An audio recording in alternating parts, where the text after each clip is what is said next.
ने कूलॉम के नियम को समझने का प्रयत्न किया था। उसके द्वारा हमने यह ज्ञात किया था कि यदि हमें कोई दो आवेश दिया जाए तो उनके बीच कितना बल लग रहा है, इसकी गणना की जा सकती है।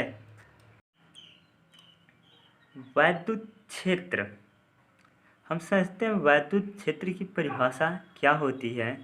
तो वैद्युत आवेश के चारों ओर का वह क्षेत्र जिसमें कोई अन्य आवेश आकर्षण अथवा प्रतिकर्षण बल का अनुभव करता है, वैद्युत क्षेत्र कहलाता है।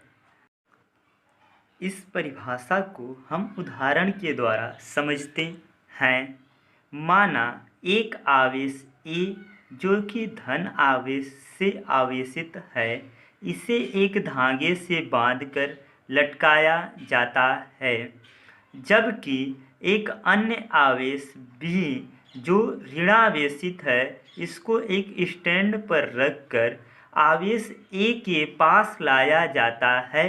तो देखते हैं कि जब आवेश B इस आवेश A से कुछ दूरी पर होता है, तभी आवेश A धनावेशित है तथा आवेश B ऋणावेशित है। चूँकि दोनों विपरीत आवेश हैं और हम जानते हैं कि विपरीत आवेशों में आकर्षण होता है, अतः आवेश A B की तरफ आकर्षित होने लगता है। अर्थात आवेश A के चारों ओर के कुछ क्षेत्र में इस आवेश धन आवेश का प्रभाव देखा जा सकता है। अतः A के चारों ओर का वह क्षेत्र जिसमें A के आवेश का अनुभव किया जा सकता। इसी प्रकार दो आवेश P और Q हैं जो दोनों धन आवेश से आवेशित हैं। जब Q आवेश को P के पास लाया जाता है तो देखते हैं कि जब आवेश Q P से कुछ दूरी पर होता है, तभी आवेश P पर प्रतिकर्षण बल का अनुभव होने लगता है तथा P Q से दूर जाने का प्रयत्न करता है। उपर्युक्त उदाहरण से हमने समझा कि यदि दो आवेश को एक दूसरे के पास लाते हैं तो आवेश से कुछ ही दूरी पूर्व आवेश पे आकर्षण अथवा प्रतिकर्षण बल का अनुभव होने लगता है। यह आकर्षण अथवा प्रतिकर्षण बल आवेश से निकले वैद्युत बल रेखाओं के कारण होता है। अतः वैद्युत क्षेत्र में किसी स्वतंत्र धन आवेश के मार्ग को वैद्युत बल रेखा कहते हैं। यदि किसी धन आवेश के पास एक स्वतंत्र परीक्षण धन आवेश लाते हैं तो हम जानते हैं कि दो विपरीत आवेशों के बीच प्रतिकर्षण होता है।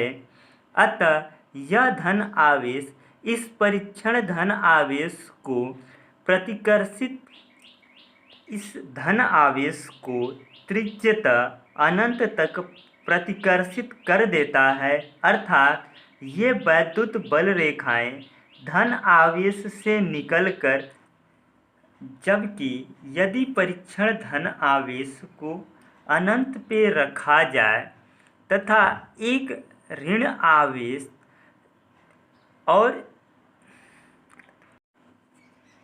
जब एक परीक्षण आवेश को अनंत पे रखा जाता है तो एक ऋण आवेश आकर्षण के कारण स्वतंत्र धन आवेश को अनंत से ऋण आवेश के पास ला देता है।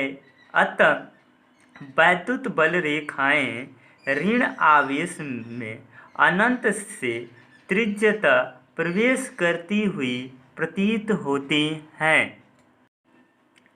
अतः ये वैद्युत बल रेखाएं किसी धन आवेश से त्रिज्यता बाहर की ओर निकलती हुई तथा किसी ऋण आवेश में त्रिज्यता प्रवेश करती हैं।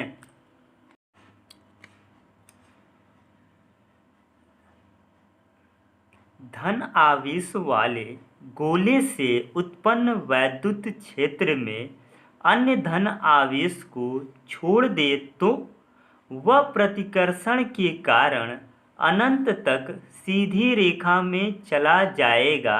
अतः ये वैद्युत बल रेखाएं धन आवेश से त्रिज्यता बाहर निकलती हैं।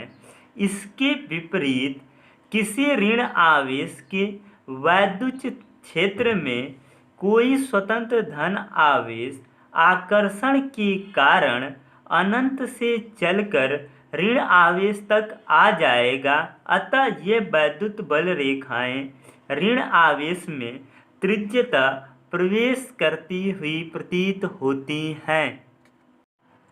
यदि एक धन आवेश को किसी ऋण आवेश के पास लाया जाता है तो देखते हैं कि ये रेखाएं धन आवेश से चलकर ऋण आवेश पर समाप्त हो जाती। एग्जाम्पल 3 की बात करें तो दो बराबर तथा समान आवेशों से उत्पन्न वैद्युत बल रेखाएं खींची गई हैं। अतः दोनों आवेशों को मिलाने वाली रेखा के मध्य बिंदु N पर एक आवेश के कारण उत्पन्न वैद्युत क्षेत्र दूसरे आवेश के कारण उत्पन्न वैद्युत क्षेत्र के ठीक बराबर परंतु विपरीत है। अतः इस बिंदु पर परिणामी क्षेत्र शून्य है। इस बिंदु को उदासीन बिंदु कहते हैं। चूँकि हम जानते हैं कि दो समान आवेशों में प्रतिकर्षण होता है, अतः एक आवेश से उत्पन्न वैद्युत बल रेखाएं दूसरे आवेश से उत्पन्न वैद्युत बल रेखाओं को एक दूसरे से दूर ले जाने का प्रयत्न करती हैं। अतः इन दोनों के मध्य कोई एक बिंदु अवश्य होगा जिससे होकर कोई भी वैद्युत बल रेखाएं नहीं गुजरेंगी। अतः इस बिंदु को हम उदासीन बिंदु कहते हैं, क्योंकि यदि इस बिंदु पर एक परीक्षण धन या ऋण आवेश रख दें तो ये धन या ऋण आवेश पर कोई आकर्षण या प्रतिकर्षण बल का अनुभव नहीं होगा। यदि दोनों धन आवेश आपस में बराबर न हो तो उदासीन बिंदु ठीक मध्य में नहीं होगा। माना आवेश की मात्राएं Q1 व Q2 हैं तथा उदासीन बिंदु से दूरी क्रमशः R1 व R2 हो तो हम निम्न सूत्र के द्वारा ज्ञात कर सकते हैं। Q1 अपान R1 स्क्वायर बराबर Q2 अपान R2 स्क्वायर। यदि तीन राशि ज्ञात हो तो चौथी राशि ज्ञात किया जा सकता है।